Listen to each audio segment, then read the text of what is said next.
We see Salah positioned as a winger asking for the ball from the centre-back who is under pressure. He intends to receive it into the space behind Manchester City's defensive line. At the same time, his starting position is almost on the same line as a fullback. As a result, he receives the ball in a completely different area than intended, is forced to play backwards, and the attack has to restart. The problem for Salah in this episode, and for many young players in this role, lies in ignoring the need to create the right conditions before receiving the ball. In this video, we will discuss how a winger, through proper positioning and the use of reference points, can begin to truly dominate his space.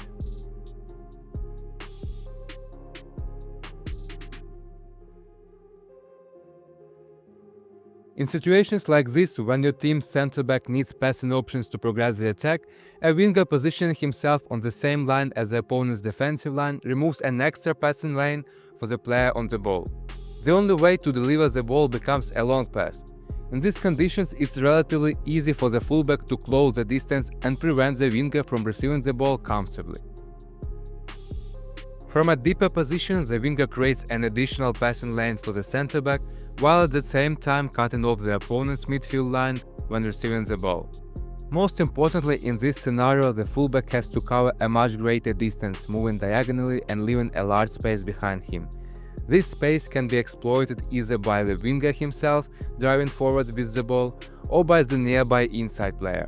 Now let's look at some examples of how this can work. We see Tsiganko dropping slightly deeper, making the passing lane for the centre-back clearer and increasing the distance between himself and the opposition fullback. The fullback, realizing he won't arrive in time and aware of Girona's inside player nearby, decides to drop off. Tsiganko then has space to drive forward with the ball. Here Alice makes a similar movement. This time the fullback decides to follow him.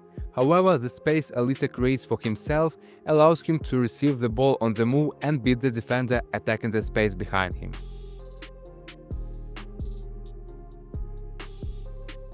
Another way for a winger to create space is through the use of deceptive movements. A few extra meters can allow Alice to receive the ball without pressure. Here the opponent is pressing high and marking all PSG players man-to-man, but leaves a lot of space in behind. With this type of movement, Kvaratskhelia pulls the fullback out and then attacks the space behind him. Yamal against a low block, but the idea is the same. First a diagonal movement deeper, as if he wants to receive the ball to his feet, the defender follows him, and he immediately exploits the space that opens up.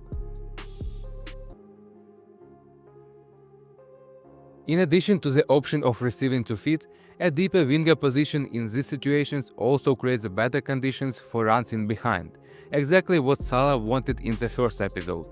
When you try to run in behind while already positioned on the defensive line, there is a high risk of being caught offside or simply losing the duel to the fullback, as you have to start almost from a standing position to avoid offside.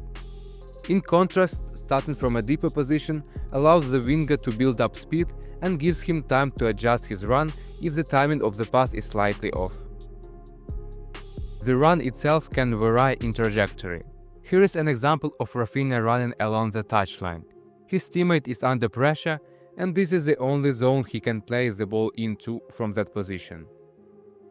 Kvaratskhelia drops slightly deeper, using the full width of the pitch, and once he sees his teammate's readiness and the fullback stepping out, he starts his run. This time the player on the ball is not pinned to the touchline, as in the previous example, and has a bit more space to pass.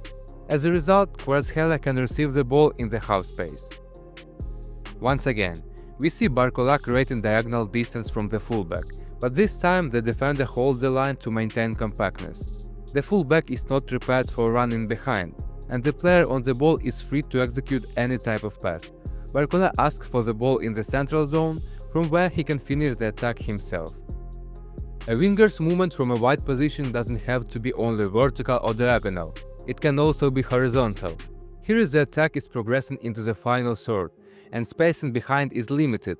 We see the fullback oriented towards the flank, ready to defend a pass into space. With an inward movement, Tsiganko exploits the space the fullback leaves in front of him. In situations where the winger receives the ball to feet, the first touch becomes crucial. It can be static, as here with Rafinha, there is no advantage on the flank and no opportunity to attack forward. We are ForPro, a team of football analysts helping players reach their full potential. We work one-on-one online, breaking down your matches and showing what drives your performance. Each session is personal, built around you, your position, and your goals. All your clips and stats are stored in your progress database, tracking your growth after every session. From young talents to top league professionals, players already trust ForPro to understand the game. Now it's your turn. Visit ForPro Club and book your free session today. Here, Saka also stopped the ball with his first touch. However, he is in a 1v1 situation and the defender continues to close him down. Grealish faces a different situation. The defender blocked the forward lane. However, Inside's run creates two options: a pass to him or space in the center that he vacates. In such cases, a first touch inside allows the winger to attack the central space. One of the most common situations, especially for inverted wingers, is when the best solution is to take the first touch diagonally. With this type of control, the winger retains the option to beat his opponent 1v1 either inside or towards the touchline. An example of Saka against Chelsea, where he again moves diagonally. In these situations, the defender always needs cover, as the winger has both dribbling options available. Recognizing moments where it's possible to take the first touch forward is crucial. Here, Saka has enough space to push the ball forward immediately with his first touch. The game itself and the opponent's actions dictate what kind of first touch is needed. Here, Madueke is not confronted directly but chased from behind, opening up a large amount of space in front of him.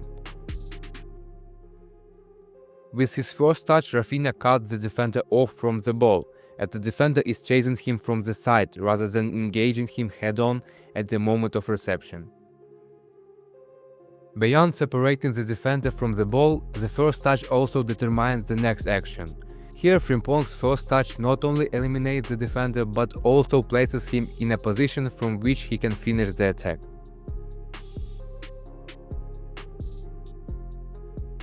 Sometimes, however, opponents are very attentive to wingers who are strong in 1v1 situations. In these cases, multiple defenders may focus on the winger, which creates space for a teammate. Often the center-back steps out to support the fullback. In such situations, the best decision is not to force a duel, but to find the free player. When deciding whether to engage in a duel, it's always important to assess how many opponents you have attracted, and whether there is a teammate nearby in a more advantageous position.